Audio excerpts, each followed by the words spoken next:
c'est Judith Laurie, ton amie et ton coach qui revient avec une autre vidéo pour t'aider à développer ta carrière. Rappelle-toi, c'est ta carrière, alors prends-en soin. Une personne a regardé la vidéo, puis elle me dit, oh, Judith, je comprends ton affaire avec l'importance de discuter, d'échanger avec son gestionnaire sur les objectifs. Mais ma chère, mon boss est pas la qualité qui est d'accès facile là. Il salue même pas souvent les gens. Il est bizarre. C'est difficile même de pouvoir parler avec. Je suis pas sûre que ça l'intéresse. Fait que comment moi je fais puisque j'ai ce genre de boss? Peut-être tu as ce genre de boss qui est pas d'accès facile. Alors dans la vidéo d'aujourd'hui, nous allons parler de comment faire pour connecter avec les personnes qui semblent pas d'accès facile, les personnes qui semblent difficiles ou compliquées. Donc, à la fin de la vidéo, tu auras une réponse claire avec les actions à poser pour connecter avec les personnes qui semblent difficiles. Alors, mon boss, mon gestionnaire, mon superviseur, je dis, tu ne sais pas de quoi tu parles parce que celui-là, il est bizarre, il passe même dans les couloirs, il ne salue pas. Comment on fait avec ce genre de gestionnaire?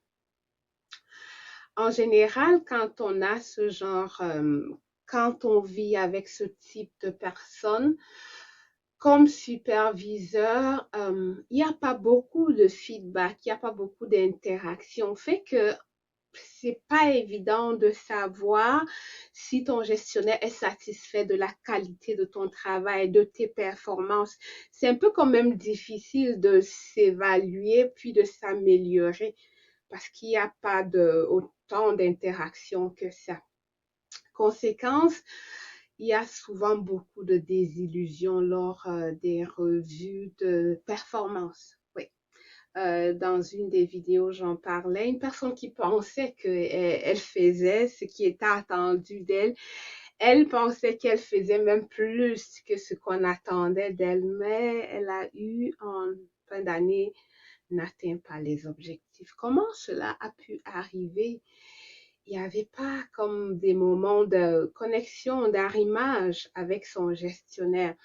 Et donc, si tu as un gestionnaire selon toi, ce gestionnaire est difficile, ce n'est pas de ton intérêt de rester comme à l'écart, puis de toute façon, je fais ma part, je fais ma part. Si tu veux que ça fonctionne pour votre bénéfice, pour ton bénéfice et pour le bénéfice de l'organisation, c'est important de trouver un moyen de connecter avec ton gestionnaire. Alors, comment on fait ça? Je dis, ben, OK, on comprend ton truc, mais comment on fait pour que ça se passe? J'aime beaucoup cette citation. C'est pas une citation qui dit tout le monde aime les bons joueurs. Même cette personne, ce superviseur, ce gestionnaire que tu as dans ton équipe, il veut y gagner, il a quelque chose qu'il veut réaliser, il a un objectif, il a un besoin, il y a quelque chose qui est important pour cette personne. Est-ce que toi, tu sais ce qui est important pour ton gestionnaire? Quand il se lève, il vient le matin, il travaille, les multiples réunions et tout, il y a quelque chose qui est important, qui a de la valeur pour lui. Est-ce que tu sais c'est quoi cette chose? Alors, si tu ne sais pas, le premier devoir pour pouvoir connecter, c'est de savoir c'est quoi son besoin. Tout le monde aime recevoir de l'aide. Si je vous dis, ouf, au secours, je sais plus comment faire là pour garder ma maison organisée. Je sais que j'ai besoin d'organisation. Puis, si tu as des idées, si tu as un site, si tu as des outils, tu vas me dire, Judith, essaye ci, ça ou ça. Pareillement, ton gestionnaire, ton superviseur, cette personne pour qui te semble comme difficile, compliqué d'accès, a des besoins. Et ce sera comme une eau qui vient étancher sa soif, que toi, tu viennes comme l'aider à parer à ce besoin-là. Alors, le premier devoir que je te donne, c'est comme, mets-toi en mode détective pour essayer de comprendre c'est quoi le besoin de ton gestionnaire. Ça peut être un besoin d'information, un besoin d'élargir son réseau.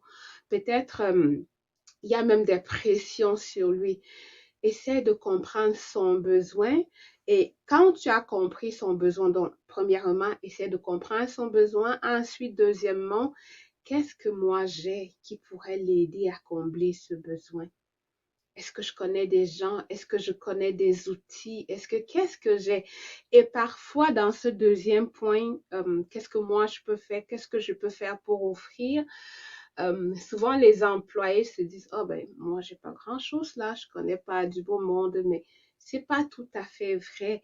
Parfois, simplement fournir l'information de comment ça se passe à la base, comment les gens se sentent en base, ce qui se passe, ce qui se dit. Il y a des gestionnaires pour qui c'est important, pour qui c'est une monnaie qui a de la valeur, si je peux prendre un peu cette métaphore.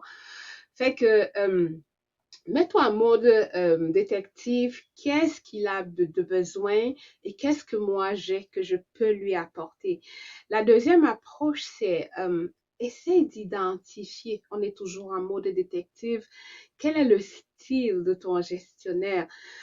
Parfois, sur le plan professionnel, puis même dans la vie personnelle, on a tendance à dire, oh, c'est difficile de connecter avec mon boss, avec mon ado, avec mon... Mais c'est parce que souvent, on a comme des styles différents. Je crois que pour illustrer, je vais un peu parler de moi.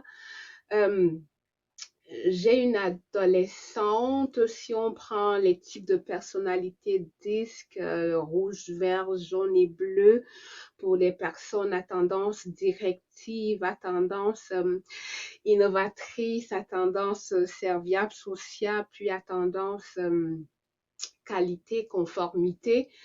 Ma fille, elle est plus rouge, puis moi, je suis verte. Fait que on est un peu comme opposés. Elle a tendance droite au but, c'est ses objectifs. On s'en fout si au passage ça blesse les gens. Et pourtant, moi, de l'autre côté, c'est les gens qui m'intéressent, les personnes. Quitte à ce que le projet, que ça coûte, du moment qu'on ne blesse pas les gens, que les gens soient bien. Fait que en te mettant en mode détective, est-ce que ton gestionnaire est quelqu'un qui est plus comme dans le rouge, le but, comment avance le but? Si tu identifies que ton gestionnaire est quelqu'un qui a comme plus une approche rouge, alors que toi, c'est comme plus les détails, ou toi, c'est plus les personnes, il faut faire attention quand tu essaies de connecter avec cette personne ou de communiquer. Peut-être tu le trouves difficile, ton boss, simplement parce que tu utilises un style de communication qui n'est pas le sien. Un rouge aimerait des phrases courtes, droit au but, un rapport qui lui dit où on est rendu dans le projet. Alors que si toi, tu es un bleu, tu veux comme aller dans le détail, trop, le détail ne l'intéresse pas. Où est-ce qu'on est rendu avec l'objectif, avec le projet? Si on n'est pas aligné, c'est quoi le plan? C'est tout ce qui l'intéresse si c'est un rouge. Par contre, si ton gestionnaire est une personne, un bleu, il aime le détail, il aime la qualité. Et puis toi, tu viens lui faire un rapport. Oh, boss, voilà, on a avancé, point. Il attend plus. Il veut des images, des illustrations, des chiffres, des diagrammes. Donc, un autre point pour connecter avec ce boss que tu penses être difficile, c'est que en étant en mode détective, que tu essaies en plus de comprendre c'est quoi son besoin, d'identifier c'est quoi son style. Est-ce que c'est quelqu'un qui aime les chiffres, les détails, les données, ou c'est quelqu'un qui est en droit au but, ou c'est quelqu'un qui est plus comme orienté vers la nouveauté. En identifiant ton style, flex ton style à toi pour le rejoindre. Si c'est un rouge, vas-y droit au but quand tu communiques avec lui.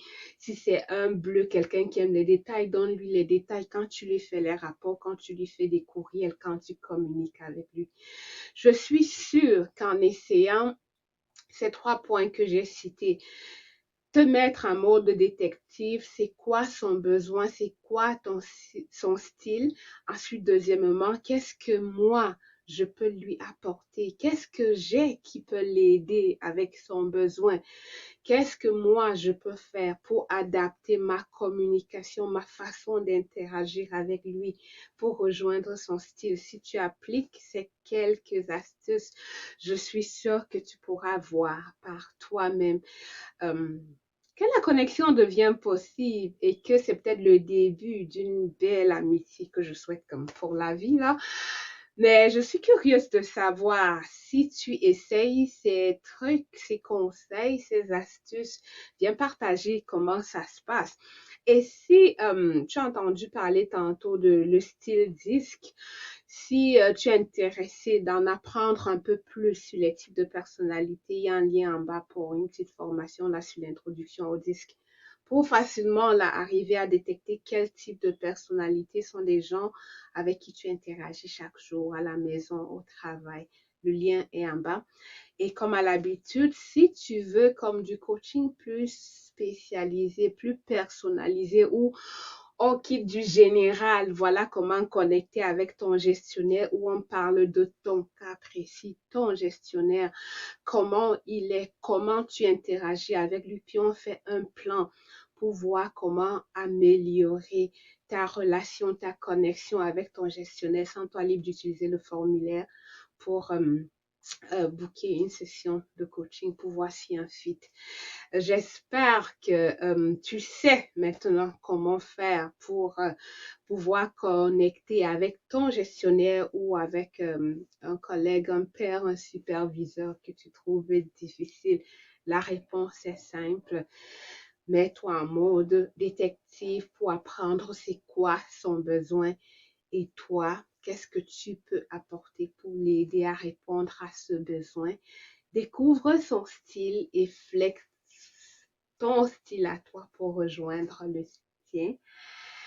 Flex ton style à toi pour rejoindre le sien et en faisant cela, je suis certaine et je suis prête à parier que la connexion, ça ira mieux entre vous deux. J'ai hâte de te revoir dans la prochaine vidéo. Bye!